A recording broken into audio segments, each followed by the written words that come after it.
guest today is Mark Savant, founder of podcast production agency Mark Savant Media. Mark is a resource for business owners, coaches, and brand builders.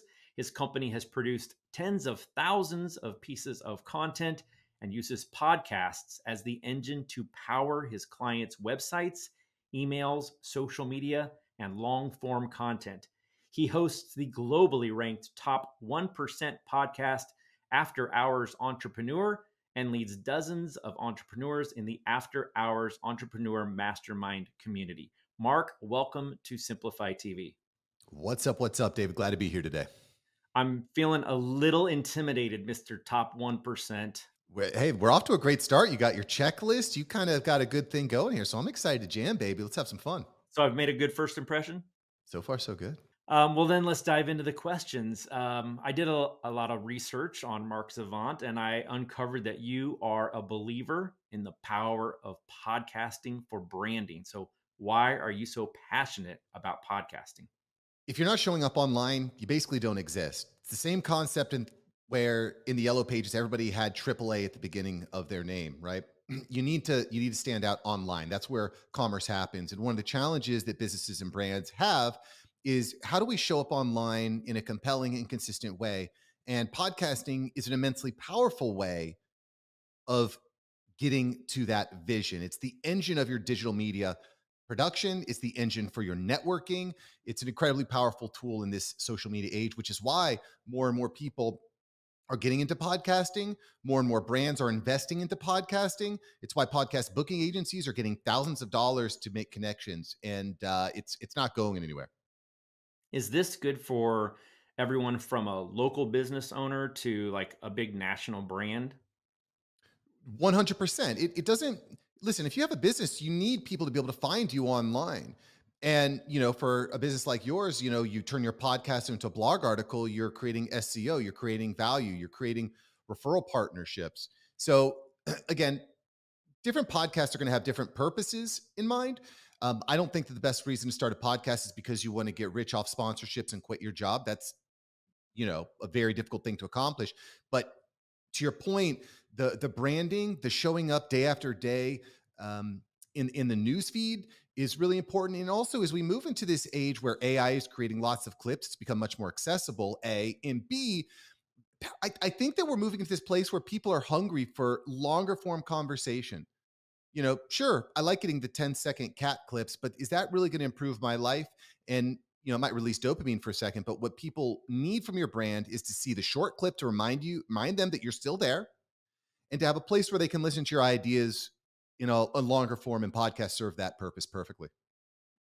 So you mentioned content creation, everything from 10-second clips to long conversations. What trends do you see emerging in the near future, and how can agencies help their brands stay ahead of the curve? Well, things are changing so quickly. I mean, AI is really revolutionizing the way that content's created. That's really what I focus on, helping thought leaders launch and automate podcasts, because it's just really dramatically changed everything. I think that, at least right now in July of 2023, short form clip creation is still a very, very important part of your process, of your strategy.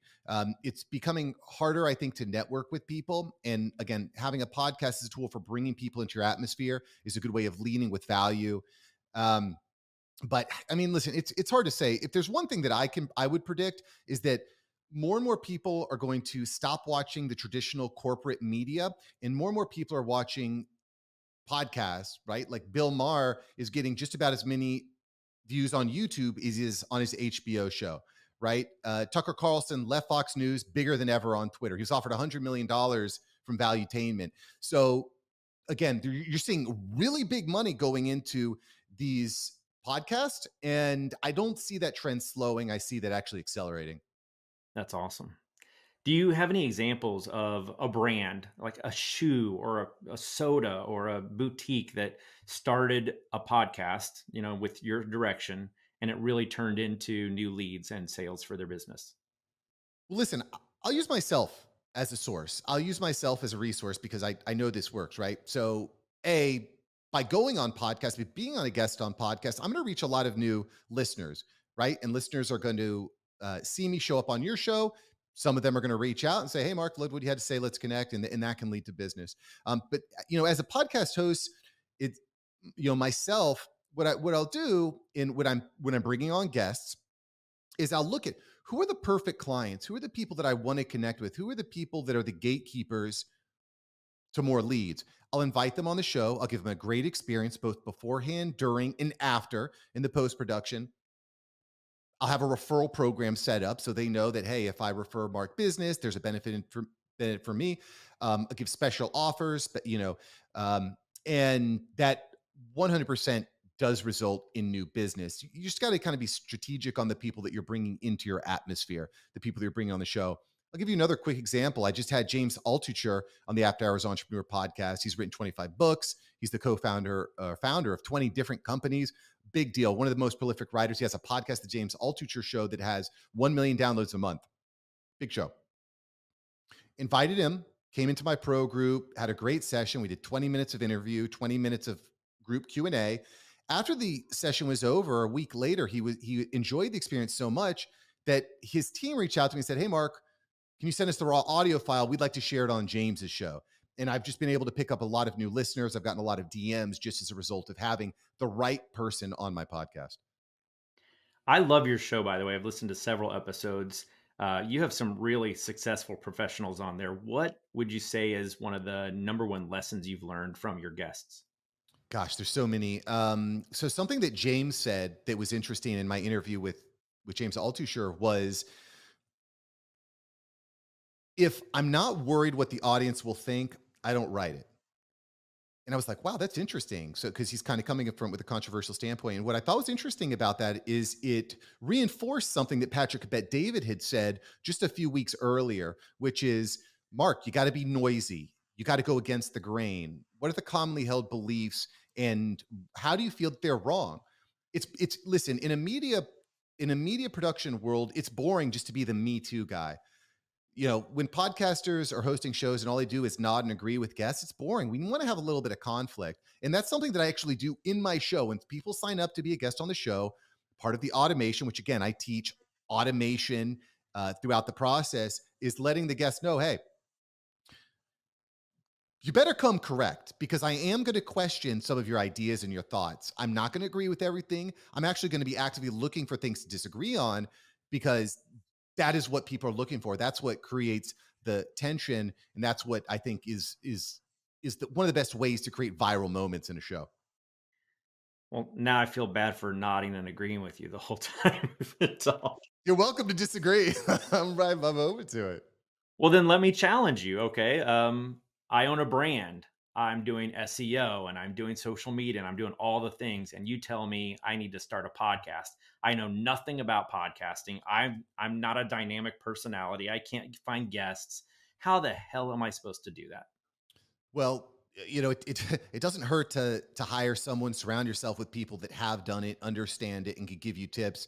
You could do it the hard way, like I did 5 years ago, and spend tens of thousands of dollars and try to build all the systems, and they all suck, and you have to keep refreshing and reframing. So I think finding someone that can help, that helps, is a big part. Again, that's what I do at my agency.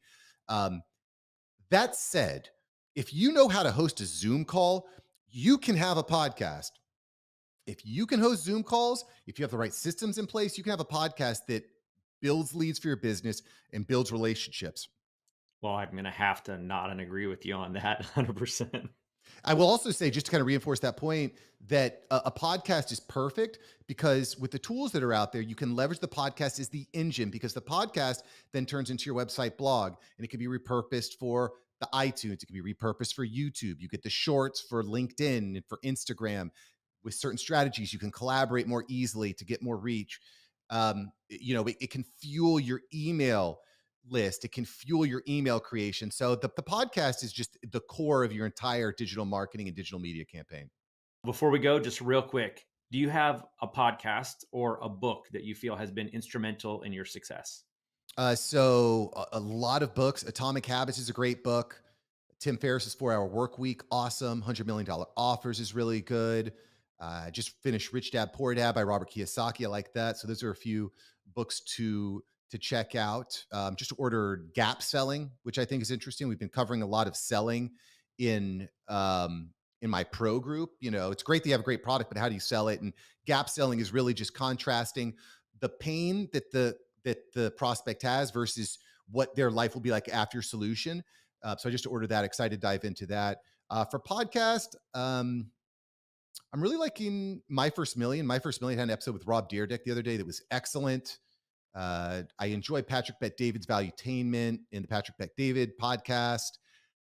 The Simply.fi TV is a great podcast. You should definitely subscribe if you have not yet. Now's the time. Just hit the subscribe right there. So those are a few of my favorites. Awesome. Mark, thank you so much. You definitely lived up to expectations. Thanks for being my guest today. What is the best way for viewers to find you? Thanks, David. It's a pleasure. You can find Mark Savant on your favorite platform, whichever social media platform or YouTube or whatever you're on. Just type in Mark Savant. I will be there. And I'll be there because I have a podcast which allows me to be everywhere. So you can find Mark Savant all over the web. Perfect. Thanks. And thank you guys for watching. Simplify TV is sponsored by Simplify, helping you to maximize relevance and multiply results with our industry-leading media buying and workflow solutions. For more information, visit simply.fi. Thanks for joining us today. I'm David McBee. Be awesome, and we'll see you next time.